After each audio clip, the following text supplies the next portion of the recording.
Hello aspirants, this is Divyank Srivastav, your aptitude coach, and I welcome you all to the platform of Placement Adda by Adda 247, which is one-stop solution for all your upcoming placement assessments as well as for job updates. I hope you are doing well and showing your optimum commitment for the upcoming placement assessments. So आज के session में हम Deloitte NLP के most expected questions करने वाले हैं। Students, मैंने personally previous year के डेलोइट असेसमेंट्स को एवेल्युएट किया और on the basis of that I come to know कि डेलोइट हर साल क्वेश्चंस में सेम पैटर्न को फॉलो करता है, यानी कि वो बस डेटा को चेंज करके यानी कि वैल्यूज को चेंज करके क्वेश्चंस की फ्रेमिंग करते हैं। तो अगर हम आए हुए क्वेश्चंस को प्रीवियस ईयर में अच्छे से प्रैक्टिस कर लें तो उसकी हेल्प से हम डेलोइट के कोई भी असेसमेंट एग्जाम्स को बहुत ही इजी वे में क्रैक कर सकते हैं। तो आज हम 10 क्वेश्चंस की सीरीज लेके आए हुए हैं। With the help of that हम बहुत ही कॉन्सेप्चुअल वे में कैसे शॉर्ट ट्रिक्स की हेल्प से इजी वे में क्वेश्चंस को टैकल करते हैं, इसको हम देखेंगे। तो स्टार्ट करते हैं अपना session without any further delay. तो सबसे पहले तो हम मार्किंग स्कीम या क्वेश्चंस में पर्टिकुलर सेक्शंस का वेटेज देख लेते हैं। तो क्वांटिटेटिव एबिलिटी यानी कि न्यूमेरिकल एबिलिटी, या इसको कह लो कि तुम्हारा क्वांटिटेटिव पार्ट्स के 10 क्वेश्चंस आने वाले हैं। देन रीजनिंग क्वेश्चन के 12 क्वेश्चंस आने वाले हैं। लैंग्वेज स्किल्स के 10 questions in the form of unseen passages, grammar या वोकैबुलरी आएंगे। देन टेक्निकल स्किल्स पे बेस 30 एमसीक्यूज आएंगे और फर्दर 2 कोडिंग के, एक कोडिंग नजेट्स का क्वेश्चन आएगा एंड फर्दर एक तुम्हारा लाइव प्रोग्रामिंग पे बेस्ड क्वेश्चन आने वाला है। ओवरऑल टेस्ट ड्यूरेशन जो होने वाला है वो है 90 मिनट्स का। फर्दर देखते हैं क्या यूनिक हम आज पढ़ने वाले हैं अपनी मास्टर क्लास में, ठीक है, या मैं कहूं कि तुम्हें क्यों मेरे से पूरा कोर्स पढ़ना चाहिए।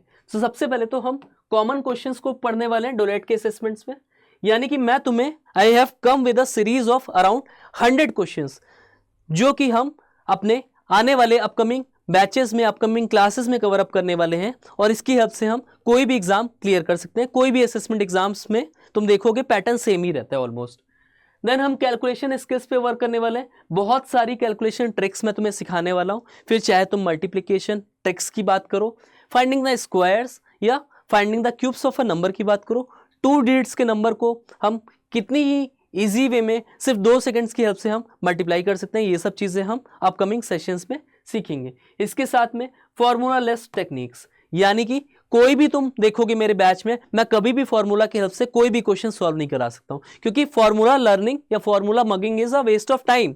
एक्चुअल एग्जाम में तुम देखोगे कभी भी फॉर्मूला रटना काम नहीं आता, वहां पे फॉर्मूला पे बेस्ड क्वेश्चन लगते ही नहीं है ना, क्योंकि एक तो पीयर प्रेशर बहुत होता है, एंजाइटी में होते हैं हम, दिमाग में कुछ चीजें नहीं आते। दूसरी चीज ये कि जब हमारे पास शॉर्ट ट्रिक्स है तो क्यों हम घंटों वेस्ट करें, है ना, हमारा टाइम भी तो एफिशिएंट है, बहुत ज़्यादा इंपॉर्टेंट है।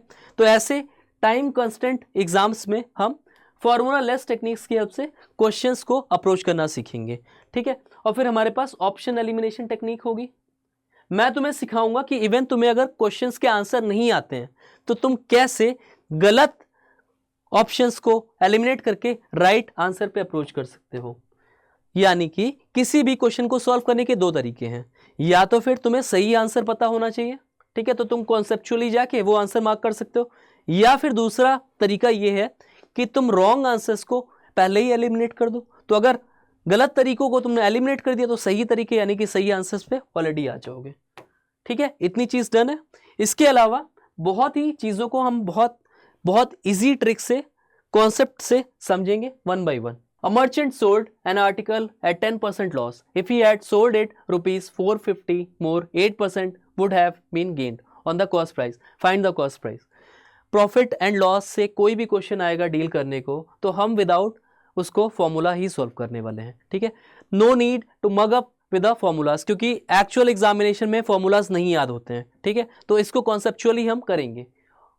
अब हमारे पास यहाँ पे 2 कंडीशंस गिवन है। फर्स्ट कंडीशन में कोई मर्चेंट है वो एक आर्टिकल को 10% लॉस पे बेच रहा है और सेकंड कंडीशन में 8% का उसको गेन हो रहा है, प्रॉफिट हो रहा है, ठीक। तो सीपी और एसपी के टर्म्स में हमें इसको कैसे रीराइट करना है वो चीज समझो। परसेंटेज पे बेसिस कोई सी भी क्वेश्चन आता है तो सीपी हमेशा 100 तुम एज्यूम कर सकते हो। 100 सीपी को क्यों एज्यूम करते हैं, ताकि तुम बाकी के कैलकुलेशंस को on the basis of 100 calculate कर सको और बहुत ही इजी स्टेप में तुम आंसर्स को फाइंड आउट कर सको। तो सीपी सपोज हमारा 100 है। अब फर्स्ट केस में जो 100% का लॉस हो रहा है, तो लॉस के केस में क्या होता है, सीपी से अगर लॉस को तुम डिड्यूस कर दो, माइनस कर दो, एलिमिनेट कर दो, तो तुम्हारे पास जो वैल्यू आती है वो किसकी होती है, ये अगर सीपी यहाँ पे तो हमारे पास एसपी आ जाता है। तो सेलिंग प्राइस जब 10% लॉस पे बेच रहा है तो वो कितना हो रहा है, 90 हो जाएगा। सेकंड केस में देखो क्या हो रहा है, सीपी अभी भी 100 है, बट सेकंड केस में हमारे पास क्या हो रहा है, 8% का गेन हो रहा है। तो उस केस में 450 रुपीज का क्या हो रहा है, प्रॉफिट हो जा रहा है। उसमें क्या हो रहा है, 450 का क्या हो रहा है, उसमें ज्यादा उसको कॉस्ट प्राइस से ज्यादा पैसा मिल जा रहा है। तो यहां पे देखो 8% का प्रॉफिट, 8% का प्रॉफिट, तो 100 से अगर 8% का प्रॉफिट हुआ तो वो वैल्यू कितनी हो गई, 108 हो गई। ठीक है, अब दोनों ही एसपी में यहाँ पे डिफरेंस देखो कितने का हो रहा है। ठीक, इस केस में सेकंड केस में क्या था कि अगर वो सामान को वो 450 रुपीज ज्यादा बेच जाता तो उसको 8% का प्रॉफिट होता। यहां पे as per the question difference कितने का आ रहा है, फर्स्ट केस में वो 90 रुपीज का उसने सोल्ड आउट किया, सेकंड केस में 108 का सोल्ड आउट किया। बट ये तब हो रहा है जब हम 100 सपोज करके कंडीशंस को रख रहे हैं। तो यहां पे एक्चुअल डिफरेंस कितने का आ रहा है, 18 यूनिट्स का। But as per the question ये 18% की वैल्यू कितनी हो रही है, ये 18 की वैल्यू हो रही है 450। तो अगर 18 यूनिट की वैल्यू 450 है तो 1 की वैल्यू कितनी हो जाएगी, 1 की वैल्यू हो जाएगी 450 डिवाइड बाई 18, यानी 1 की वैल्यू कितनी यहां से आ गई, यहां से आ गई 18 2 36 और ये 90 यानी कि 25। अगर 1 यूनिट की वैल्यू 25 आ रही है, 1 यूनिट, ये सब चीजें हम यूनिट्स में निकाल रहे हैं। यूनिट्स में क्यों, क्योंकि हम यहाँ पे एज्यूम कर रहे हैं 100 को बेस वैल्यू मान के। तो 1 की वैल्यू अगर 25 आ गई, हमें फाइंड आउट करना है कॉस्ट प्राइस। तो कॉस्ट प्राइस क्या होगी, हमने एज्यूम किया था कॉस्ट प्राइस इज 100, तो 100 into 25 that is this value would become 2500, right. तो आंसर वुड बी 2500। ठीक है, take a screenshot of the particular question अगर तुम्हें कोई भी यहाँ पे डाउट है, right. If the number 77864x2 is exactly divisible by 11, then the whole number in place of x. कभी भी कोई नंबर अगर गिवन हो और 11 से डिविजिबल पूछ ले तो सबसे पहले तो हमें पता होना चाहिए 11 की डिविजिबिलिटी क्या होती है। 11 की डिविजिबिलिटी क्या होती है, the difference of the digits at even places and odd places must be equal to a multiple of either 11 या फिर मल्टीपल ऑफ 11 हो या फिर 0 हो सकता है। ठीक है, क्योंकि 11 इंटू 0 भी 0 ही होगा। ठीक, अब इसको बेटर समझते हैं हम।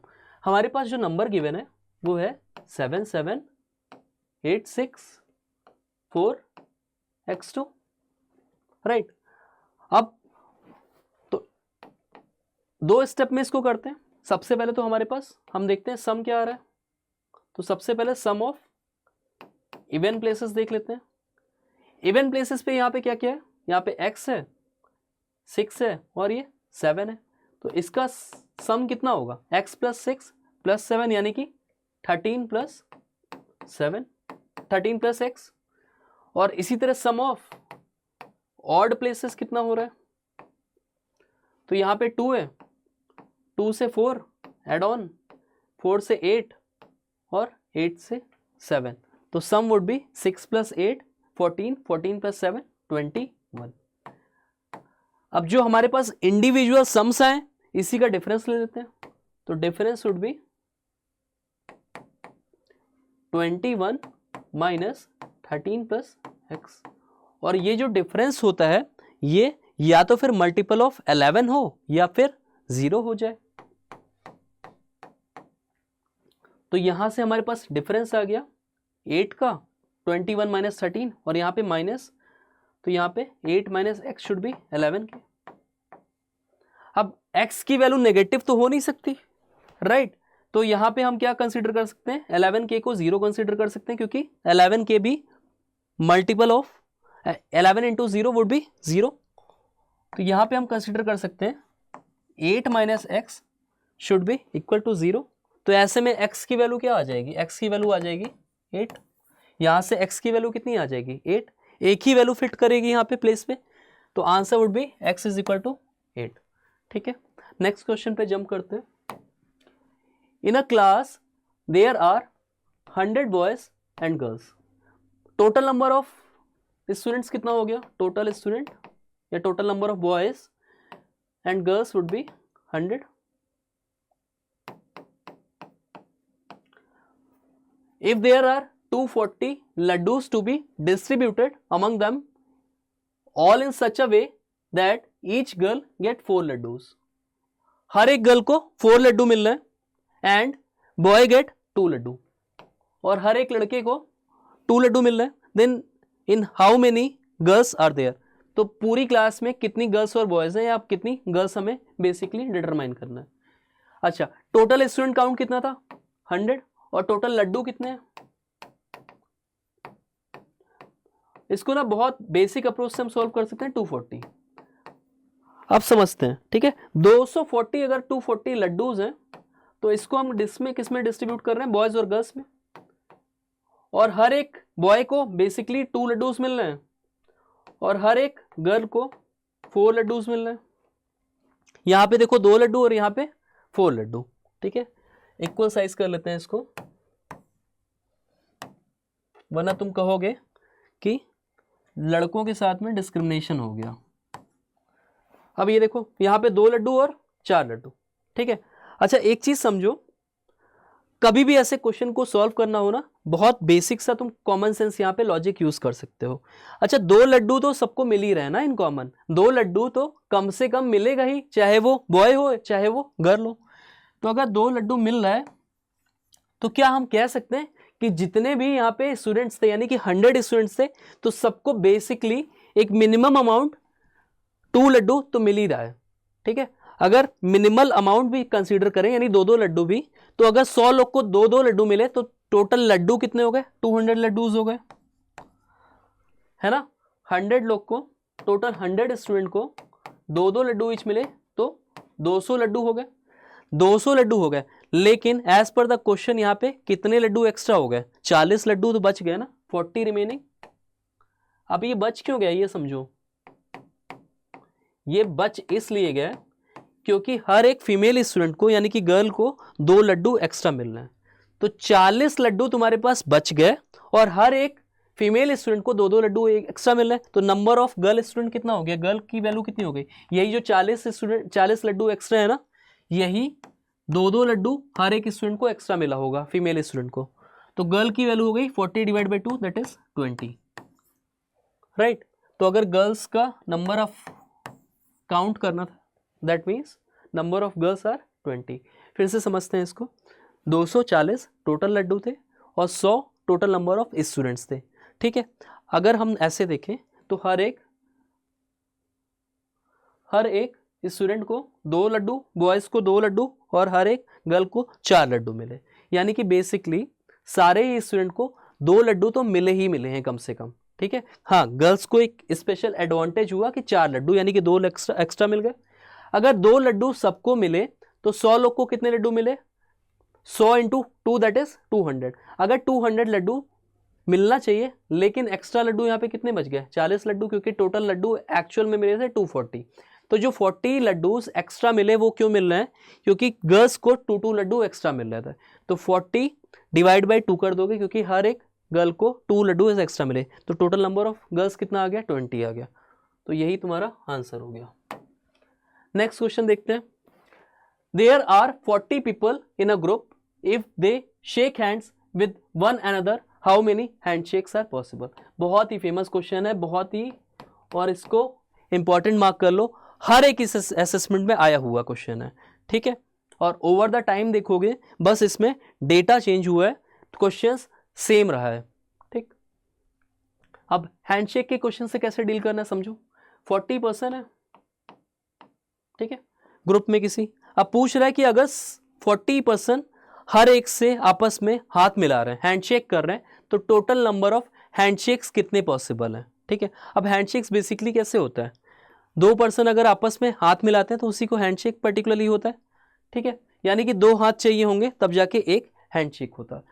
अब यहाँ पे सपोज करो ये एक इंडिविजुअल है, पर्सन है, ठीक है, 40 लोग हैं, तो एक अकेला पर्सन कितने लोग से हैंडशेक कर सकता है, ये n-1 लोग से हैंडशेक कर सकता है, राइट, n-1 पर्सन से, ठीक है। एक पर्सन n-n अगर लोग ग्रुप में हैं तो n-1 लोग से हैंडशेक कर सकता है। यानी कि अगर 40 पर्सन है तो हर एक पर्सन 39 पर्सन से क्या करेगा, हैंडशेक करेगा।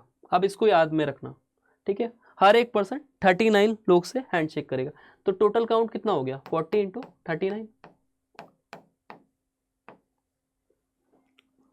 ठीक है। बट एक ट्विस्ट है यहाँ पे, एक ट्विस्ट क्या है, सपोज करो ये विराट कोहली है और ये रोहित शर्मा है,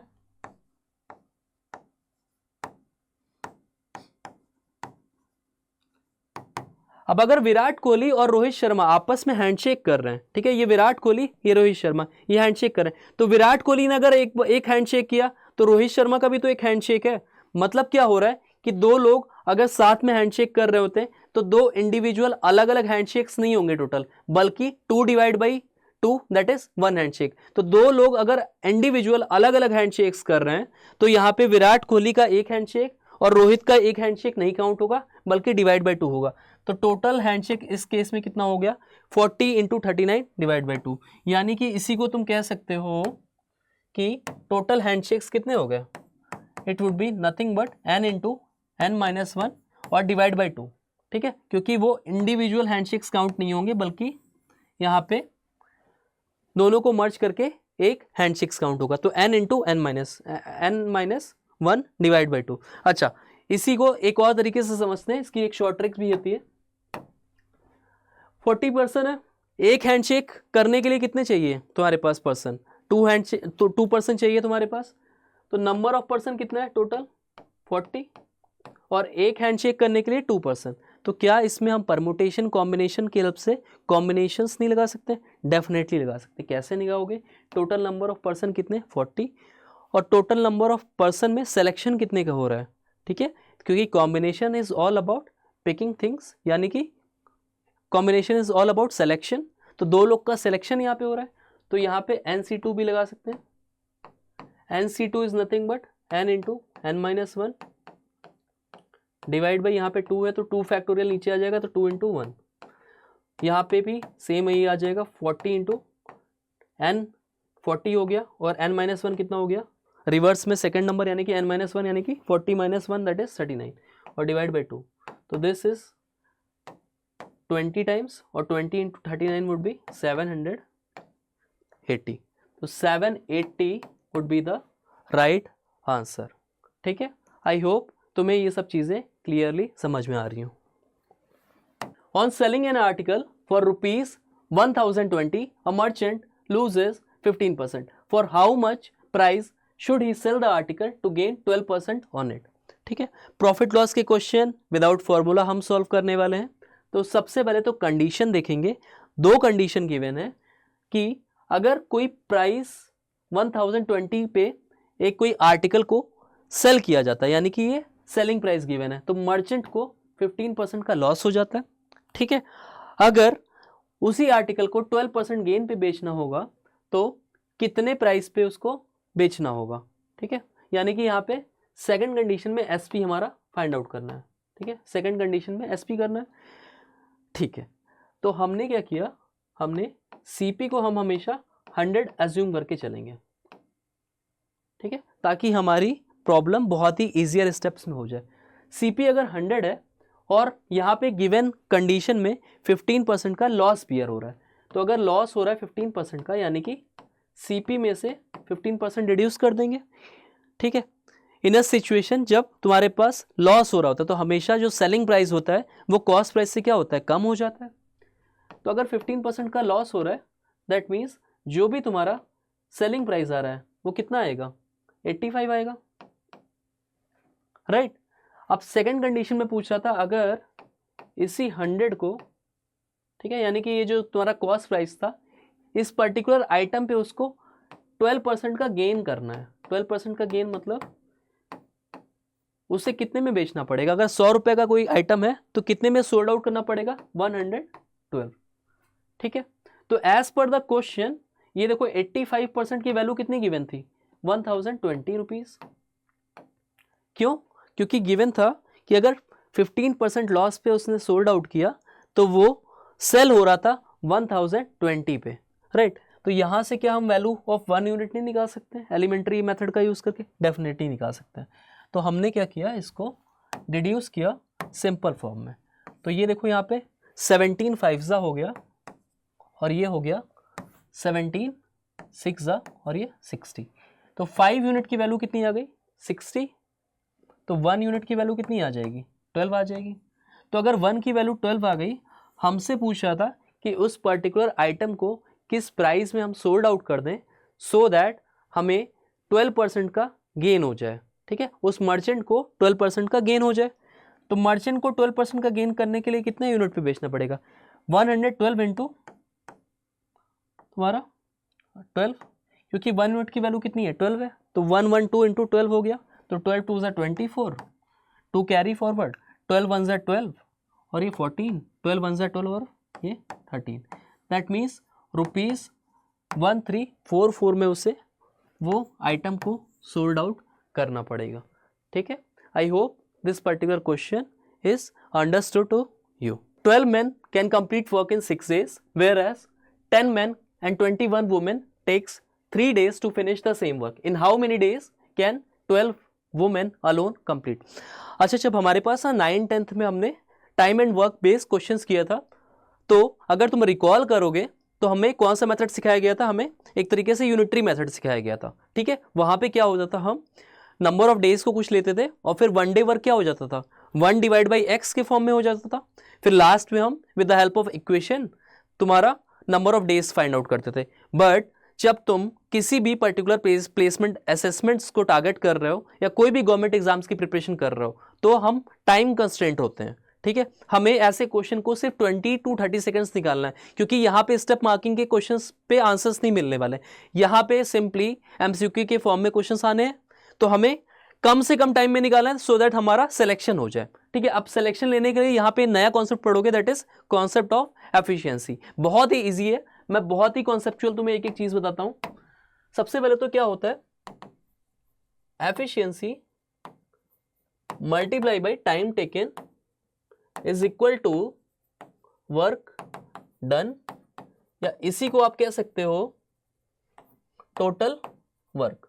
अब ये होता क्या है ये समझते हैं, यानी कि एफिशिएंसी से क्या समझते हो? एबिलिटी टू डू वर्क, किसी भी पर्सन की क्या एबिलिटी है किसी भी काम को करने की, या ability of a person to do work in 1 day. ठीक है, एक दिन में कोई पर्सन कितना काम कर सकता है उसी को तुम एफिशिएंसी कहते हो। ठीक, तो जो एक दिन में काम करता है मल्टीप्लाई बाई टोटल जो ड्यूरेशन उसको लगता है किसी काम को करने में।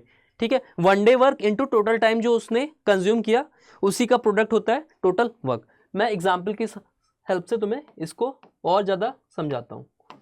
सपोज करो एक घर बनना है।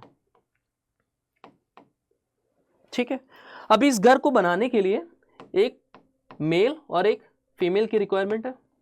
अगर मेल बनाता है सपोज करो उसको 10 डेज लगते हैं और एक फीमेल को घर बनाने के लिए 15 डेज लगते हैं।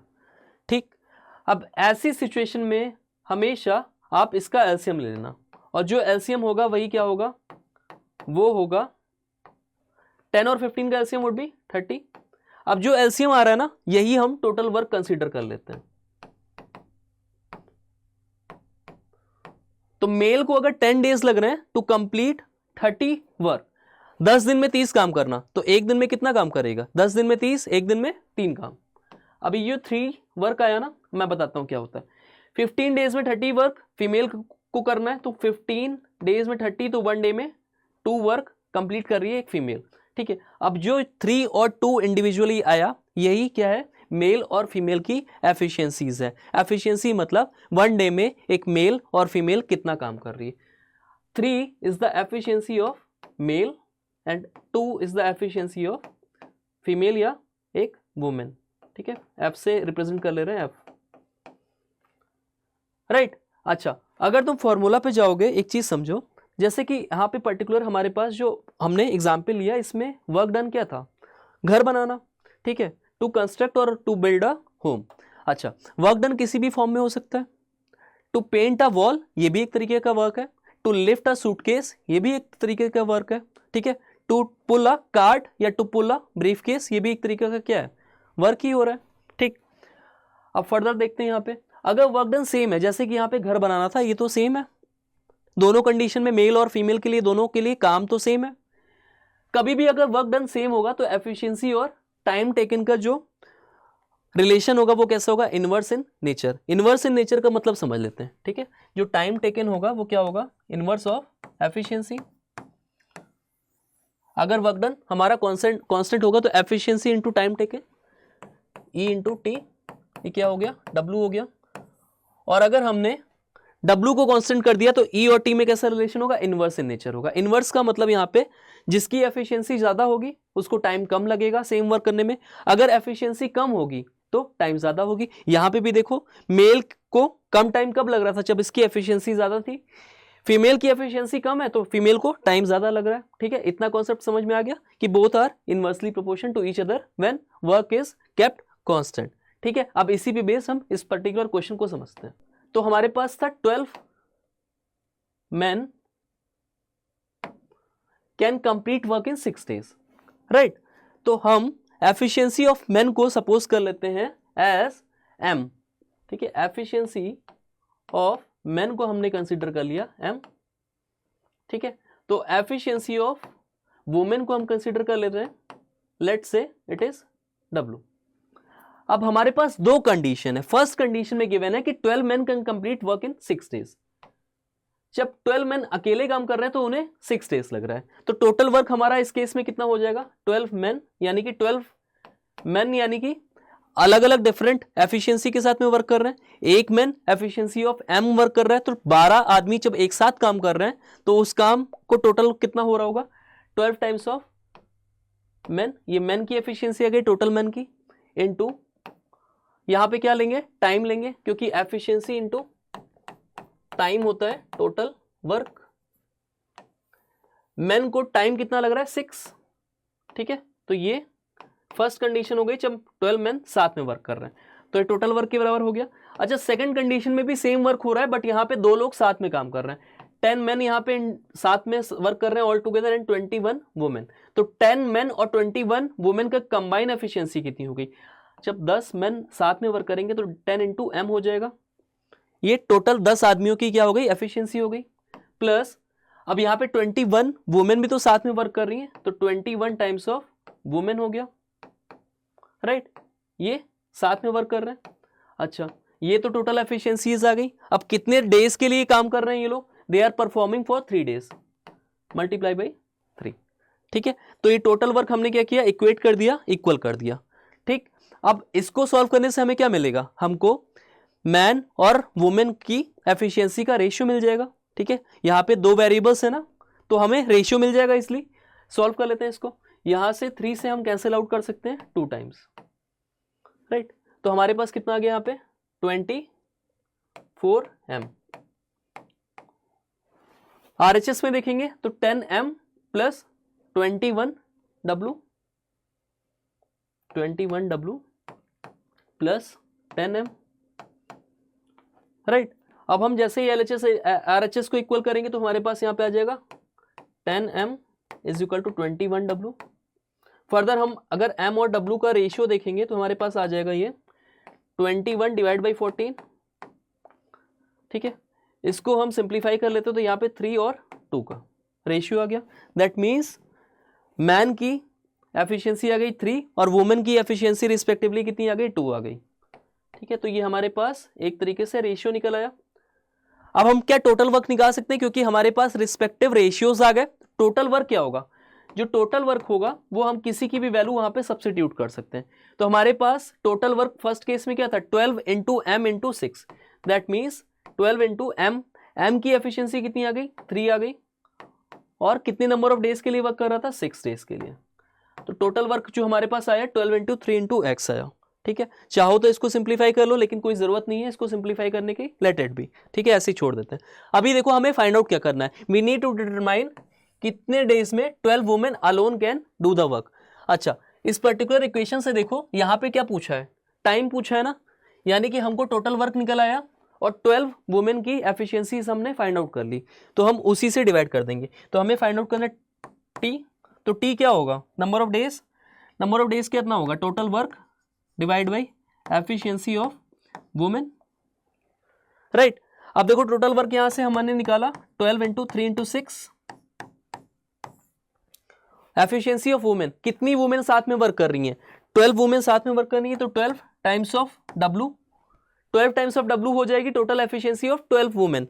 अब जब 12 फीमेल साथ में वर्क कर रही है तो वुमेन की एफिशिएंसी कितनी थी, 2 थी, तो मल्टीप्लाई बाय 2 यहां से कर दोगे तो 12 कैंसिल आउट हो जाएगा और ये हो गया 2 3 सा, तो 3 3 सा 9, यानी कि नंबर ऑफ डेज कितना होगा, 9 डेज, तो 9 days would be the right answer, this would be the right answer, ठीक है।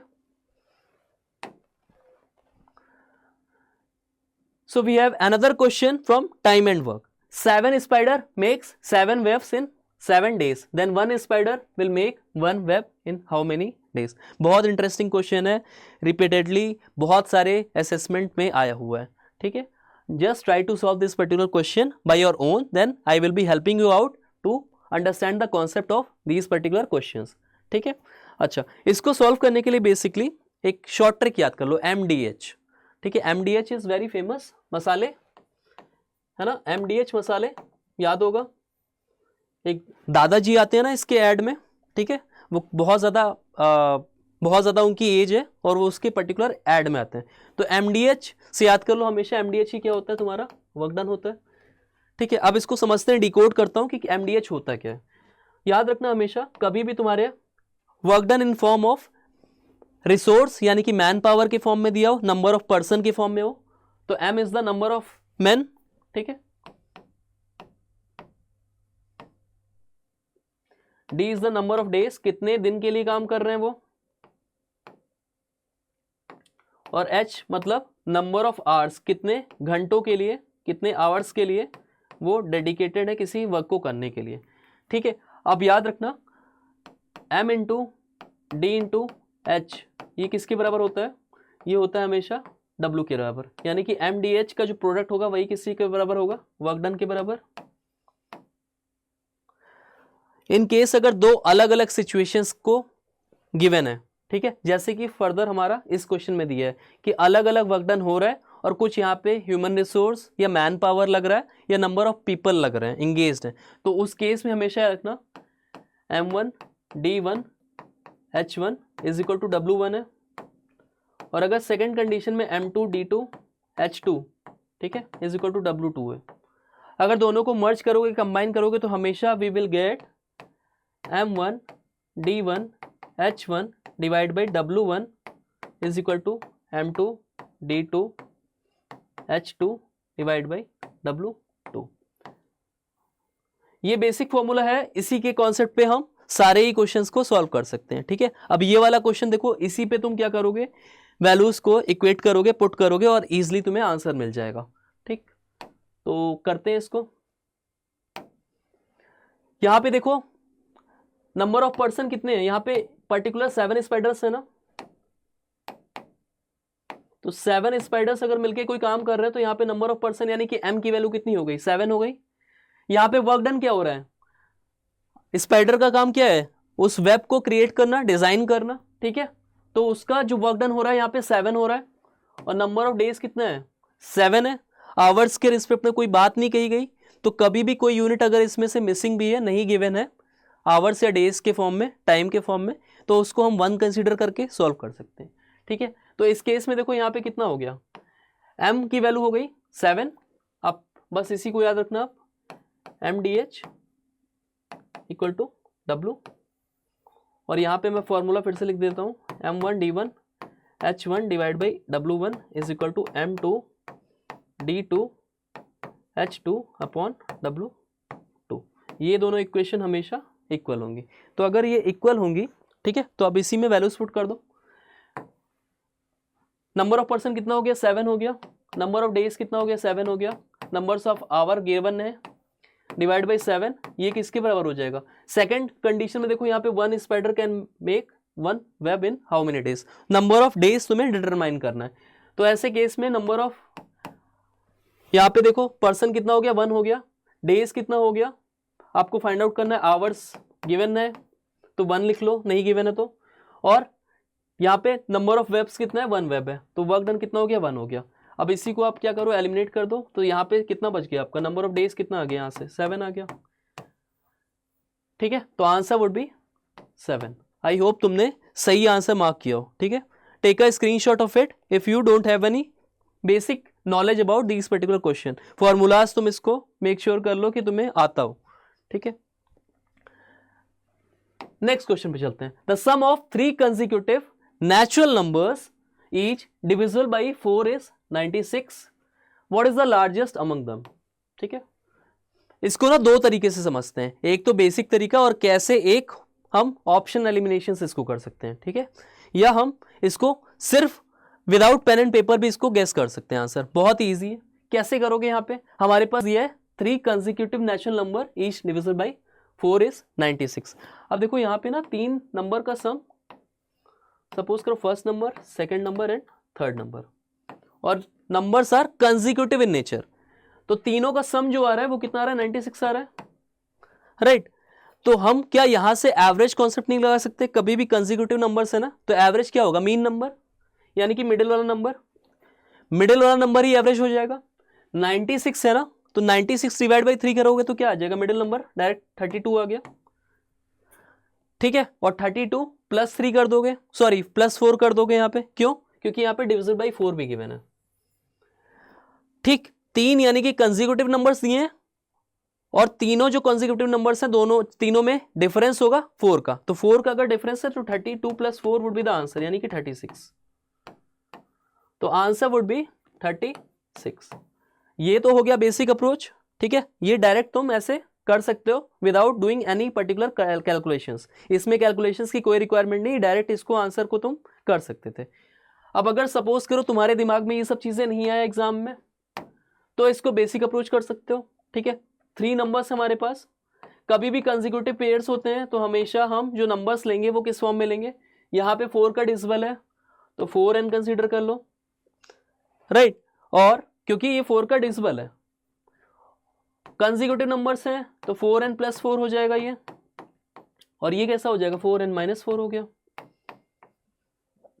इतनी चीजें समझ में आ गई। अब इन्हीं का सम कितना दिया है 96 के बराबर, तो हमने क्या किया, इन तीनों ही नंबर का सम ले लिया। सम करोगे -4 term, -4 plus 4 term will be cancel out, 4n plus 4n plus 4n that is 12n, 12n की वैल्यू 96, तो n की वैल्यू कितनी हो गई, n would be 8 times, that is n is equal to 8।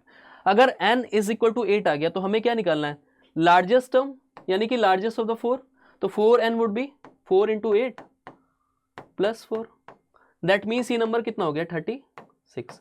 So answer would B 36, ठीक है। Basic approach यानी कि तुम इसको ऑप्शन एलिमिनेशन से भी कर सकते थे, या फिर इसको direct without pen and paper भी कर सकते हो, ऑप्शन से भी जाके इसको कर सकते थे। कैसे, यहाँ पे लार्जेस्ट नंबर पूछा है ना, अगर हम 3 नंबर, अगर सपोज करो हमने फर्स्ट ऑप्शन से हम जाते हैं, तो एक नंबर हमारा होता 24, फिर सेकंड नंबर होता 28 और 32, ठीक है। बट 24, 28 और 30 को अगर ऐड करोगे तो 96 सम नहीं होता। ऐसे ही अगर 40 लार्जेस्ट नंबर लेते हैं ऑप्शन से, तो इसके पहले के 2 नंबर होते 32, 36 एंड 40, फिर भी ये 96 से क्या होता, एक्सीड हो जाता है, तो ये भी ऑप्शन ना होता। इस ऑप्शन से जाते हैं तो 36, 40, 44, फिर भी एक्सीड, बहुत ज़्यादा एक्सीड हो जाता है, तो ये भी नहीं होता। एक ही पॉसिबल आंसर था, दैट इज 36, ठीक है। तो इसको तीनों तरीके से कर सकते हो, विदाउट पेन एंड पेपर भी कर सकते थे, या ऑप्शन से भी कर सकते हो, ऑप्शन एलिमिनेशन से, या फिर बेसिक कॉन्सेप्ट मैंने आपको बता दिया इससे भी कर सकते थे, right. A car is travelling from Mirzapur to Varanasi, if the car doesn't stop anywhere on the way, its average speed works out to 80 kilometre per hour, but if it takes 4 stops of 15 minutes each, the average speed works out to 60 kilometre per hour, find the distance between the 2 cities. TSD का कभी भी question है तो बहुत ही easy terms में इसमें question को एक स्केल के फॉर्म में विजुअलाइज कर लिया करो, ठीक, सो दैट सारा डेटा तुम्हारे पास में रहे और तुम क्वेश्चन को बहुत ही इजी स्टेप में एक तरीके से समझ सको, ठीक है, इमेजिन कर सको। तो इसको हम दो कंडीशंस हमारे पास गिवन है। फर्स्ट कंडीशन में क्या होता है, मैं यहां से सपोज कर रहा हूं ये मिर्जापुर से एक कार चली और कार कहां तक जाती है, वाराणसी तक जाती है, ठीक है। यहां पे मिर्जापुर है कालीन भैया का, ठीक है, तो कालीन भैया मिर्जापुर से वाराणसी जा रहे हैं, ठीक है, कार से। अब बीच में इन्होंने कहीं पे भी स्टॉप नहीं किया, ठीक, अगर स्टॉप नहीं किया तो इसकी वजह से जो ओवरऑल जर्नी की एवरेज स्पीड आई वो कितनी आई, 80 kilometre per our. Second scenario में ऐसा हो रहा है कि कालीन भैया जब जा रहे हैं तो बीच में वो रैली, या हो सकता है कि वहां पे उनके बहुत चाहने वाले फॉलोअर्स लोग मिल रहे हैं उनसे, तो हाय हेलो हेलो करते हुए जा रहे हैं और 4 जगह वो 15 मिनट्स के स्टॉपेज ले रहे हैं। तो यही सेकंड सिचुएशन यहाँ पे एज्यूम करो कि अभी मिर्जापुर से वो चले वाराणसी के लिए, लेकिन उनके फॉलोअर्स काफी उनको मिल गए, तो कालीन भैया 4 जगह लोगों से मिलते मिलते जा रहे हैं और यहाँ पे ये 15-15 मिनट वेट करते हुए गए। जब 15-15 मिनट वेट करते हुए गए तो इनकी जो पूरी जर्नी की स्पीड आई, एवरेज स्पीड वो कितनी आई, वो आई 60 kilometre per hour. Most obvious सी बात है, अगर तुम फ्लो में जाओगे एक साथ, ठीक है, तो एवरेज स्पीड ज्यादा आएगी, और अगर तुम रुक रुक के जाओगे, स्टॉप करते जाओगे हर एक प्लेस पे, तो तुम्हारी एवरेज स्पीड कम आएगी पूरा ओवरऑल जर्नी के लिए, ठीक है। अगर इतनी बात समझ में आई तो अब आते हैं क्वेश्चन पे। अब क्वेश्चन में ये कह रहा है कि यू हैव टू डिटरमाइन, ठीक है, the distance between the two cities, ठीक। अब देखो हमने एक बेसिक फॉर्मूला हमेशा पढ़ा हुआ है कि distance travel is equal two is a product of speed and time. तो यहां से फर्दर क्या समझ सकते हो, यहां से समझ सकते हो कि time is inversely proportion to speed. ये कब होता है, जब तुम्हारा डिस्टेंस सेम होता है। अब हम क्वेश्चन पे आते हैं, क्या इस पर्टिकुलर क्वेश्चन में distance of the journey for the between the two cities same नहीं है? डिस्टेंस तो हमारी सेम होगी, मिर्जापुर और वाराणसी के बीच की डिस्टेंस तो हमेशा सेम होगी, नो मैटर किसी भी स्पीड से जाएं, वो कितना भी स्टॉप करके जाएं, रुक रुक के भी जाएं, चल चल के कैसे भी जाएं, हमेशा डिस्टेंस सेम रहेगी। तो अगर डिस्टेंस सेम हो गई तो टाइम और स्पीड में कैसा रिलेशन हो गया, इनवर्स का रिलेशन हो गया। यानी कि अगर वो ज्यादा स्पीड से जाएंगे तो जर्नी में टाइम कम लगेगा, और अगर कम स्पीड से जाएंगे तो टाइम ज्यादा लग जाएगा, ठीक है। अब इसी को इस क्वेश्चन से रिलेट करते हैं। देखो दो कंडीशन गिवन है ना, दो कंडीशन सपोज कर लेते हैं। अब सबसे पहले हमारे किसका रिलेशन गिवन है, हमें गिवन है स्पीड का रिलेशन गिवन था। स्पीड के बारे में क्या दे रखा है कि फर्स्ट कंडीशन में जब वो बिना रुके हुए जाते हैं तो उनकी स्पीड होती है 80 किलोमीटर पर आवर, और सेकंड कंडीशन में जब वो 15-15 मिनट के स्टॉप लेते हैं तो उनकी स्पीड आती है 60, राइट। तो यानी कि यहां से हम कह सकते हैं कि टाइम का रिलेशन कैसा होगा, इनवर्स होगा। तो अगर इनवर्स होगा तो रेशियोज भी इनवर्स आ जाएंगे, यहां पे 60 आ गया और यहां पे 80 आ गया। इसको सिंप्लीफाई कर लो, ये 23 हो गया, यहां पे 24 हो गया। सो इसका मतलब है टाइम का रेशियो होगा फर्स्ट कंडीशन में 3 यूनिट और सेकंड कंडीशन में 4 यूनिट, है ना। अब ये 1 यूनिट ज्यादा क्यों लग रहा है सेकंड कंडीशन में, क्योंकि ये 15-15 मिनट रुक के गए, है ना, अपने फॉलोअर्स को मिलके गए। तो जब 15-15 मिनट मिलके गए तो 1 यूनिट की वैल्यू कितनी आ गई, 60। ये जो 1 यूनिट का डिफरेंस आया ये किसके इक्वल होगा, ये as per the question, question में कितना है, क्वेश्चन में ये कितना गिवन है, ये गिवन था 60 मिनट के, या इसी को 1 आवर लिख सकते हैं। तो अगर 1 यूनिट रिप्रेजेंट 1 आवर तो 3 यूनिट रिप्रेजेंट 3 आवर्स, ठीक है, और 4 यूनिट रिप्रेजेंट 4 आवर्स।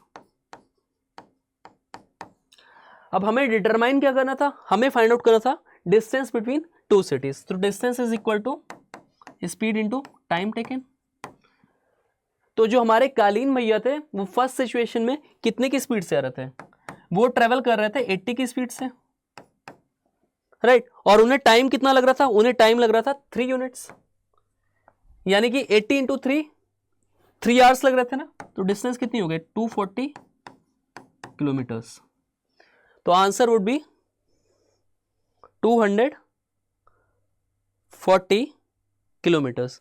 ठीक है, आई थिंक यहाँ पे ऑप्शंस तुम्हारे गलत है, ठीक है, नेवर माइंड, ऑप्शंस तुम्हारे गलत है, ठीक। तो आंसर वुड बी 240 किलोमीटर, ठीक है। अच्छा, इन केस तुम्हारा कभी एक्चुअल एग्जाम में भी ऐसा हो जाए कि एग्जाम में तुम्हारे पास ऑप्शन से आंसर मैच ना करे, तो बहुत ज़्यादा पैनिक होने की ज़रूरत नहीं है, खुद पे कॉन्फिडेंट रहना, ठीक है। इन केस अगर टेक्निकल इश्यूज होते हैं तो लास्ट में तुम्हारे पास ऑप्शन होता है कि तुम अपना इशू रेज कर सकते हो, ठीक है। और ऐसे केस में सभी को, जो भी स्टूडेंट ने इस पर्टिकुलर क्वेश्चन को अटेम्प्ट किया होगा, उनको सबको ग्रेस मार्क्स मिलता है, ठीक। ऐसे में किसी के भी मार्क्स डिड्यूस नहीं होते हैं, ओके। सो नेक्स्ट क्वेश्चन पे चलते हैं। Class B has 50% more students than class A. Number of girls in class A is equal to the number of boys in class B. The percentage of girls is the same in both the classes. What percentage of the student group are boys? तो यहाँ पे कुछ हमारे पास information given है कि class में कुछ number of boys हैं, कुछ नंबर ऑफ गर्ल्स हैं, और 2 सेक्शंस में उनको डिस्ट्रीब्यूट किया गया, ठीक है। आपको डिटरमाइन करना है what the percentage of the student group are boys, ठीक। तो हमें क्या करना पड़ेगा, सबसे पहले इंडिविजुअल नंबर ऑफ बॉयज़ और नंबर ऑफ गर्ल्स निकालना पड़ेगा दोनों सेक्शंस में। तो फर्दर हम यहाँ पे डेटा का यूज करते हैं। Class B has 50% more student than class A, right. तो 50% मोर स्टूडेंट है, तो ऐसे में क्या कर सकते हो, सबसे पहले तो ए और बी का टोटल स्टूडेंट देख लो कितना है, टोटल काउंट कितना है। तो टोटल काउंट ए और बी में यहाँ पे गिवन है कि बी में 50% मोर स्टूडेंट्स हैं, 50% मोर स्टूडेंट है। तो सबसे पहले ए के नंबर ऑफ स्टूडेंट कितना ले लो, एज्यूम कर लो 100 क्यों अज्यूम कर रहे हैं, क्योंकि 100 से हमारे कोई भी क्वेश्चंस बहुत इजी हो जाएंगे परसेंटेज पे बेसिस। तो 100 अगर ए में स्टूडेंट हो गए तो बी में कितने हो जाएंगे 150, क्योंकि यहाँ पे 50% ज़्यादा स्टूडेंट है, प्लस 50% है। तो ए में हो गए 100 स्टूडेंट, बी में हमने सपोज कर लिया 150 स्टूडेंट। अब टोटल स्टूडेंट में कुछ बॉयज़ होंगे और कुछ गर्ल्स होंगे, तो 1 बाई 1 हम फिल करते चलेंगे। बॉयज़ को अगर हम काउंट देखेंगे तो हमें कुछ बॉयज़ से रिलेवेंट तो गिवन नहीं। गर्ल्स के रिस्पेक्ट में हम देखते हैं, number of girls in class A is equal to the number of boys in class B, यानी कि जितनी नंबर ऑफ गर्ल्स हैं तुम्हारा ए सेक्शन में, उतने नंबर ऑफ बॉयज़ हैं तुम्हारे बी सेक्शन में। तो गर्ल्स को हमने अगर एक्स सपोज कर लिया यहाँ पे, तो नंबर ऑफ बॉयज़ यहाँ पे कितने हो गए, बी हो गए, ठीक है। बी सेक्शन में नंबर ऑफ बॉयज़ कितने हो गए, एक्स हो गए, ठीक है, क्योंकि यहाँ पे दोनों का ही रिलेशन कुछ ऐसा है कि दोनों इक्वल है। अब फर्दर हमारे पास गिवन है कि the percentage of girls is the same in both the classes. Both the classes में हमारे पास परसेंटेज ऑफ गर्ल्स सेम है, ठीक है। हमने यहाँ पे सपोज कर लिया इस क्लास में, यानी कि बी सेक्शन में जो गर्ल्स हैं वो कितने हैं, बी जी हैं, ठीक। अब percentage of girls are same, तो परसेंटेज ऑफ गर्ल्स क्या होगा ये समझ लो, परसेंटेज ऑफ गर्ल्स होगा नंबर ऑफ गर्ल्स, यानी कि इंडिविजुअल सेक्शन में नंबर ऑफ गर्ल्स कितनी है, divide by total students of that particular section multiply by 100, right. यही तुम्हारा परसेंटेज ऑफ गर्ल्स हो गया, और परसेंटेज ऑफ गर्ल्स दोनों ही सेक्शन में सेम है। तो अगर दोनों सेक्शन में सेम है तो हम देखते हैं सेक्शन ए के रिस्पेक्ट में देखते हैं, और यहाँ पे सेक्शन बी के रिस्पेक्ट में देखते हैं। Percentage of girls in section A, तो ये कितना हो गया, एक्स अपॉन एक्स, यहाँ पे नंबर ऑफ गर्ल्स हो गई, और टोटल नंबर ऑफ गर्ल्स हमने कितना एज्यूम किया ए में 100, और ये मल्टीप्लाई बाई 100 क्यों किया गया, ताकि हम परसेंटेज में कन्वर्ट कर सकें। ऐसे बी में देखो कितनी नंबर ऑफ गर्ल्स हैं, यहाँ पे बी जी हैं, और divide by total number of student B में 150 इंटू 100, 100 कैंसिल आउट, तो एक्स अपॉन BG, अगर क्रॉस मल्टीप्लाई किया तो यहाँ से हमारे पास कितनी वैल्यूज आ गई, 100/150। फर्दर ये कितना हो गया, 2/3। ये कितनी वैल्यू हो गई, 2/3, यानी कि x डिवाइड बाई BG कितना आ गया तुम्हारा, 2/3। अगर 2/3 वैल्यूज आ गई यानी कि 2 is the number of boys in B या number of girls in A, ठीक है। तो अब बस वैल्यूज पुट कर दो यहाँ पे। तो फर्दर हमने क्या किया, वैल्यूज को पुट कर दिया, ठीक है। तो यहाँ पे वैल्यूज कितनी आ गई, यहाँ पे आ गई 2/3 आ गया। अच्छा एक और चीज देखो, ये देखो x अपॉन BG कितना हो रहा है, 2/3 रेशियो हो रहा है। और एक और चीज अगर देखें, अगर B में टोटल 150 स्टूडेंट है और 150 स्टूडेंट क्या है, x प्लस BG तो है, क्योंकि इन दोनों पर्टिकुलर सेक्शन में girls in A is equal to boys in B, तो x अपॉन BG क्या हो गया, टोटल नंबर ऑफ स्टूडेंट हो गया ना, यही तो हो गया। तो 2/3 क्या हो गया, ये टोटल नंबर ऑफ स्टूडेंट। तो total number of student actual में कितना है, 150 स्टूडेंट है ना B में। तो 150 अगर टोटल नंबर ऑफ स्टूडेंट है, दोनों का रेशियो कितना आ रहा है, यहाँ पे दोनों का रेशियो आ रहा है 5। तो अगर 5 की वैल्यू 150 आ रही है यानी कि B के रिस्पेक्ट में, तो 1 यूनिट की वैल्यू कितनी आ रही है, 1 की वैल्यू आ रही है 30, यानी कि ये वैल्यू कितनी हो गई, ये 90 वैल्यू हो गई और ये वैल्यू 32 × 60। तो 60/90 क्या आ गया, 60/90 यहाँ से देखोगे तो number of boys in B और number of girls in B आ गया। तो ये बॉयज़ की स्ट्रेंथ आ गई और ये गर्ल्स की स्ट्रेंथ आ गई, ठीक है। बॉयज़ की स्ट्रेंथ इन B और ये गर्ल्स की स्ट्रेंथ इन B। वैल्यूज चाहो तो पुट कर दो, तो यहाँ से कितना आ गया, ये 60 वैल्यू आ गई और ये 90 वैल्यू आ गई। 60 + 90 वुड बी 150। अब ये 60 है तो यहाँ पे भी 60 आ गई, यानी कि A में भी नंबर ऑफ गर्ल्स कितनी हो गई, 60 हो गई। तो नंबर ऑफ गर्ल्स अगर 60 हो गई, टोटल नंबर ऑफ स्टूडेंट 100 हो गए, तो नंबर ऑफ बॉयज यहाँ से कितना आ जाएंगे, 100 - 60 यानी कि 40। तो ये प्लेस फुल हो गई 40 से, ठीक है। अब देखो हमें पूछा क्या गया है, हमें पूछा गया है what is the percentage of student group are boys, boys का टोटल परसेंटेज। तो बॉयज का टोटल परसेंट क्या होगा, boys in A plus boys in B divide by total number of student in both the sections multiply by 100। तो boys का जो percentage होगा यानी कि B का परसेंटेज होगा वो कितना होगा, boys in both the section यानी कि 40 + 60, तो ये होगा 40 + 60 divide by total number of student. Total number of student कितना हमने कंसीडर किया, 100 + 150 that is 250 multiply by 100, right. तो ये कितना हो गया, ये 100 हो गया ना, और 100 डिवाइड बाई 250 कितना हो गया, 100 डिवाइड बाई 250 हो गया 2/5 × 100। तो 2/5 × 100 आपका कितना हो जाएगा, ये हो जाएगा आपका 40%। तो answer would be 40%,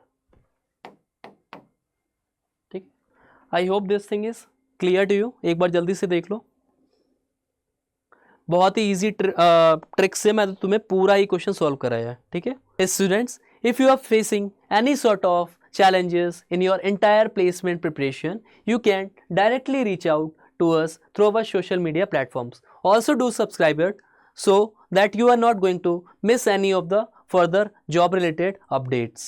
Students, if you really enjoy my teaching style and you want to do the entire Deloitte assessment preparation from me, then all you need to do is just go through the prepinsta.com.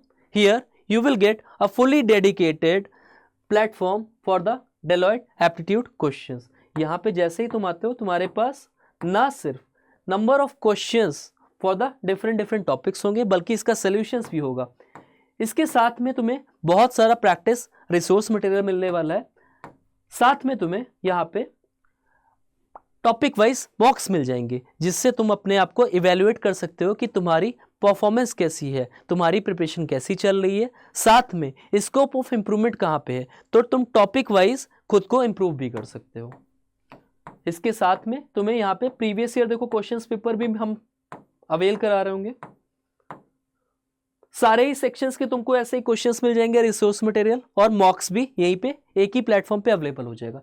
इसके साथ में let me introduce you with the world of PrepInsta subscription pack, right.